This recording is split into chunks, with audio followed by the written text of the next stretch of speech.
outside, man. We in Rabat, Morocco. Pretty much towards the end of the tournament now, man. We got 2 games. We got one tomorrow. We got one Saturday. Since I've been in Rabat, I've been enjoying myself. Just connecting with the team. I had about 6 days in Tunisia to prepare for this, but I was already prepared. Qatar, China. Only been home for like 16 days in the last like 9 months. But that's the process of being overseas. I'm truly grateful. I can always give thanks to God for putting me in this situation, because taking 2 years off, that's rough for an active professional. But I think you're put in certain situations to test your mental and to see where you at.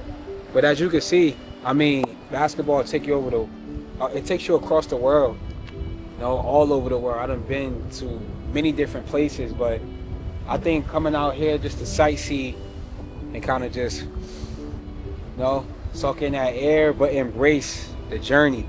Embrace where I've been. I was a young kid in Irvington, New Jersey, just going through the streets, riding my bike or just going to practice and being in high school. But to envision myself being a professional athlete and actually making that come to life, I think that's the biggest thing, man.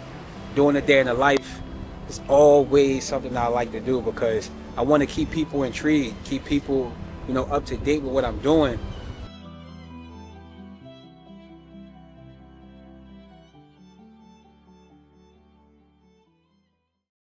I'm on the beach now.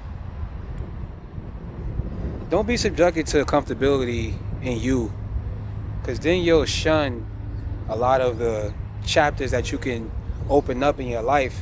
What I mean by that is, if you're a professional athlete or you like to travel the world, don't be subjected to the American ways. Get out, try food, get around the culture. This is stuff I like to do, because experiencing other parts of the world can just broaden your mindset, and just seeing things from a different point of view. Getting up every day and seeing the same thing, your mind becomes very complacent, and then your vision becomes very blurry and small. But then when you go out in the world and you're not scared to go see different things, now your imagination starts to broaden, and now you get more motivation to go do more.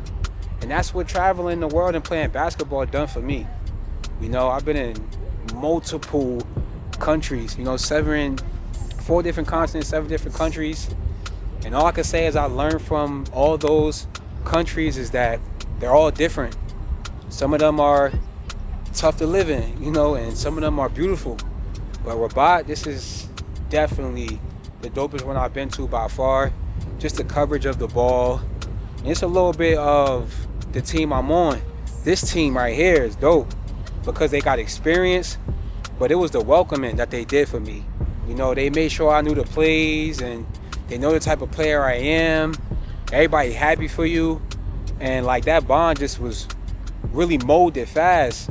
Obviously, we didn't have that many days to train, but, coming from China where I was playing 38 minutes to coming here to playing 20 minutes, you have to really lock in on efficiency, but it's also playing at a high level too.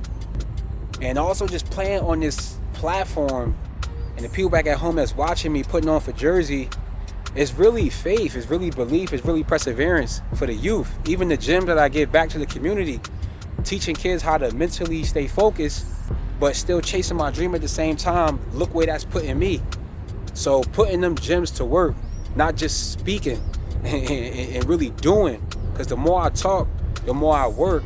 But I'm not just talking and not working, just putting that pain in, man. So I truly love this on a different level. I always say this, people don't love this like I do, because I came up through this process differently. I really had to fight teeth and nail for this stuff, bro. Like, no cap. So I love it.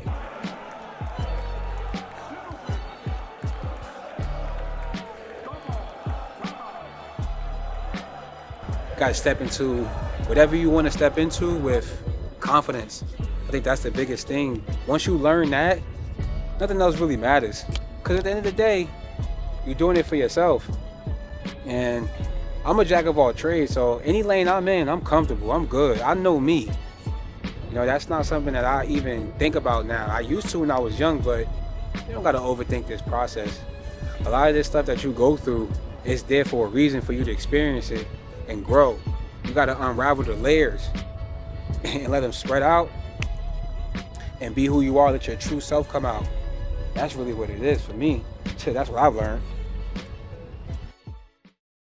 Just in closing, just want to say shout out to my parents, my girlfriend, my brother. I love y'all.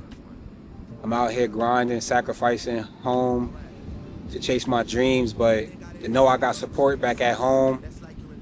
Shout out to my girlfriend. I know she missed me a lot. I know my mom missed me. I know my dad do.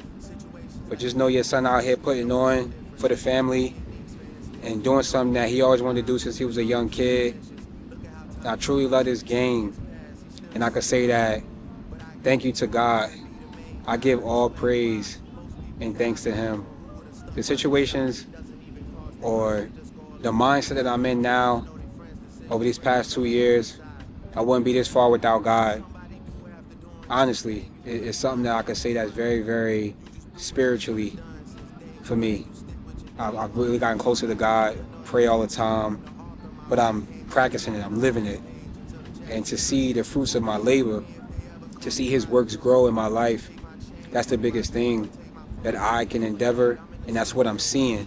Everything happens for a reason, but I'm starting to understand why it's happening, and I'm starting to see who I am through the reasoning. And I'm capturing the ways of me reacting to the things that's happening for that reason, and I'm able to maneuver and push forward through the trials and tribulations. But at the end of the day, I'm having fun with it.